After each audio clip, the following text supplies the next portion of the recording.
What's up, everybody? Radio Big here, and today, actually, I was just playing Wasteland 3.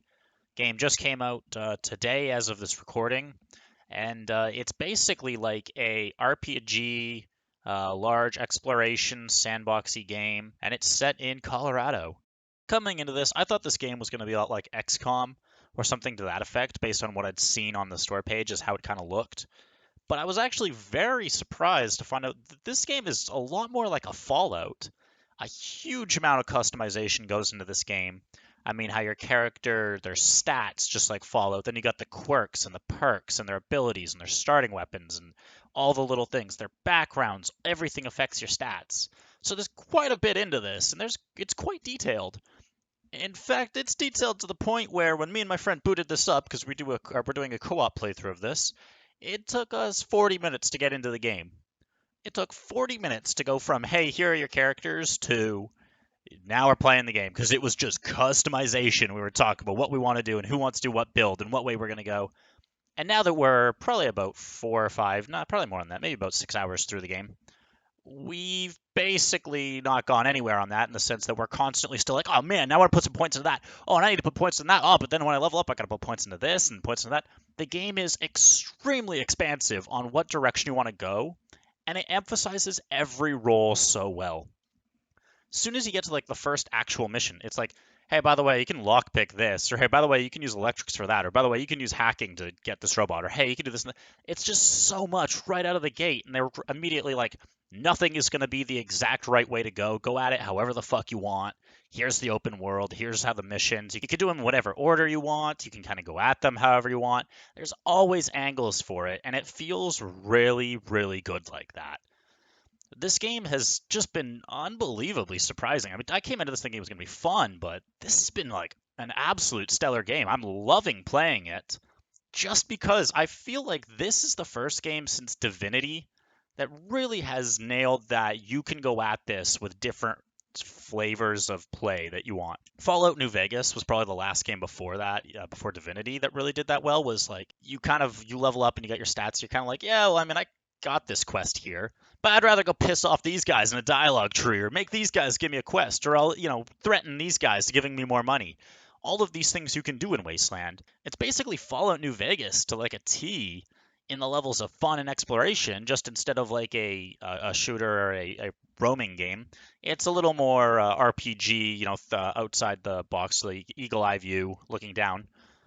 Which again, I totally think is fine. It's been quite enjoyable. Moving around has been fun. This game is an absolute blast. So I'm definitely excited to play more of this. So let's get into why I think it's so good, other than what I said here. Now, of course, day one, let's talk about, is there bugs? Yes, there's bugs. There's quite a few. Dialogue stays on the screen too long. We had some instances where things were a little glitchy on where people were looking. Some animations were a little fucked up. Little troubles here and there. It's nothing that's like crippling, though. I'd say all of these things are pretty standard for the modern era of big releases day one. So I wouldn't really take no crashes. The key is nothing crashed and nothing stopped us from doing what we were trying to do. It was mostly just minorly annoying things, which I think is totally fine. Except for one thing. At one point in the game, I'd leveled up a ton of points to use this one item to summon a robot, because I'd put all my points into mechanic to this point. And so I wanted to summon this robot item that I found immediately at the beginning of the game. So when I go to look at my inventory, it disappeared. So that was a real pain in the ass. So that was probably the most aggravating thing to happen so far. Other than that, I can't say any of the bugs have been too bad. I mean, they're the kind of bugs that basically are standard fare. So I give it pretty good props there. Again, the key is that it didn't crash. For most games, that's pretty much the bar these days for big games. And it's been fun. It's been nothing that's been jarring, so I'm cool with it. So does the world feel interesting? The world feels really cool because while you're going town to town, and there's the Divinity style of talking to people or getting 10 different ways to do each objective, or just shoot everyone in your way and kill them all and let God sort them out. All of these are perfectly good ways to do whatever you're trying to do. But then there's also the driving sections where you're going point to point. Instead of walking on a map, you're driving through the map. And it gives you basically a Mad Max-esque car, which is super cool. And something that was completely amazing to us is when you first like get out of the car and go to a place, if there's a fight right out of the gate, you can use your car just to run these fuckers over or shoot them with their cannon and guns mounted on it. It's insane. It's straight up Mad Max level of fun, which to us was hilarious the first time it happened, and then moving forward, it became a key element of like, can we cheese these fights by using our car instead and just run the fuckers over? Of course, the game is well built in the sense that most fights they've got it in ways that the car can't get through.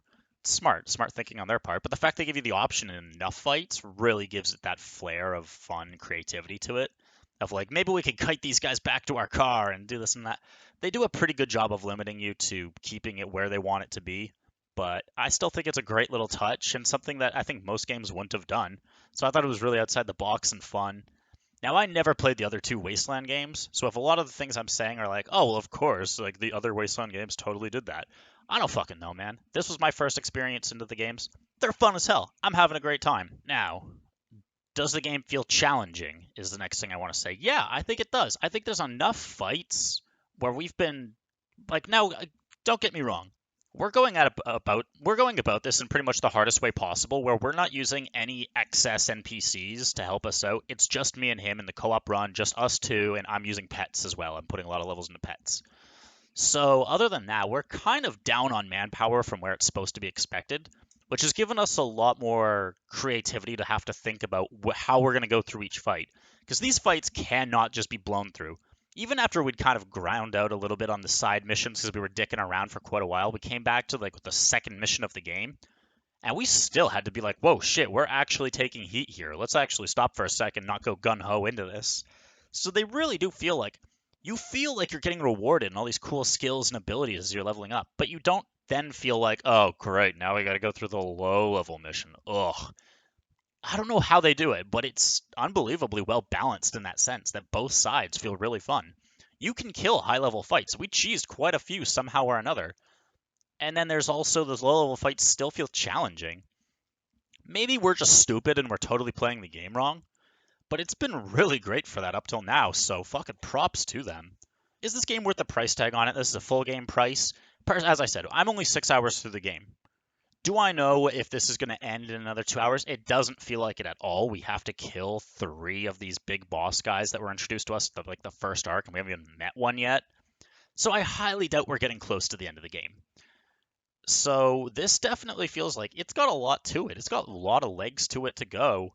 So I really feel like even just from a preliminary stance, yeah, this game is definitely going to be worth our money. And even just with the fun we're having now, I could see myself playing 2, 3, 4 run-throughs of this game just to try out different builds, try out different play styles, go through the different things that we missed, do this and that. It really feels like there's just so much to this that you just want to keep finding new ways to do things, which is why I think this game will definitely get the full game value on it. So it's definitely worth a pick up in that sense. Other than that, I mean, is this game for people who may not have played the Fallout style or Divinity style before? I definitely think this is a great first jump into these types of games for 2 reasons. One, it gives you that large expanse of, hey, you've played other games before, even if they're not this style. So maybe there's something you like. Maybe you like sniping, or you like playing traps, or you like using summons, or you like using explosives or assault rifles. Anything you want, you'll kind of edge towards something, which is a really nice touch. So then you're just going to play it that way at the first time. So it's a great first step there because all the options you could want are there, but as well as because of the fact it's got that co-op element if you want it, which really allows you to kind of jump into this with a friend and then kind of be like, all right, I don't know if I'm going to have as much fun solo, but hey, do you want to do a playthrough with me? You and me will kind of go through, have some fun. It'll be good times. And the co-op has been just absolutely stellar. Again, all my hours are on co-op currently, but it's been great. We've had a great time playing, and because it's not an action big game, it's a tactical game, the fact that we're far away from each other does not matter. So it's been fantastic. So that's kind of my first impressions on Wasteland 3, and do I think it's a good game? And yeah, I think it's a fucking great game. Pick this bad boy up. It's great. I don't know if I'd say it's a sleeper or anything, because I didn't hear many people talking about it. So in my opinion, I'd call that a sleeper game. This has been an absolute banger, and I think that's all I really need to say. Evan Radio Big, I'm over and out.